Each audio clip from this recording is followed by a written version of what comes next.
غرورم از زبان خویشتن باشد. از این ملت ز قوم آریان، از رستم دستان و از سامان من باشد. مرا ننگ وطنداری چون بسیار است، غم و شادی عالم گویی بر دوش من بار است. برای هر خس و خاری وطن مردانه میگویم که هر سنگی وطن را گوهر دردانه می‌دارم. تمام زندگی خویش را زیباترین افسانه می‌دارم. برای نسل فردایم جهانی دیگری سازم. وطن را در کف عالم از این زیباتری سازم.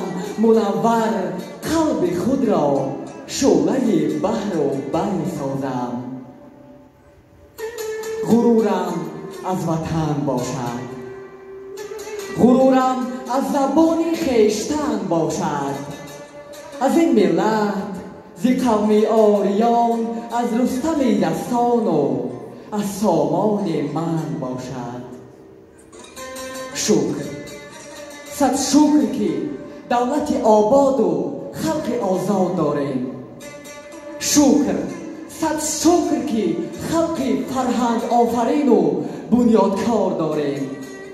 شکر، صد شکر که ملت تاجیک با فرزانه و عاقل و دلسوز و مهربانش، اساسگزار صلح و وحدت ملی، پیشوای ملت، پرزیدنت جمهوری تاجیکستان محترم امامعلی رحمان به آینده درخشان باوری دارد.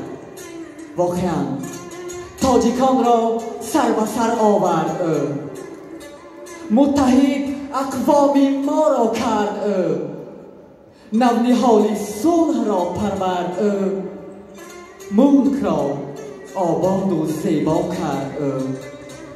از تو خواهیم ای خدای مهربان، حامی ما را تو باشی پشتیبان.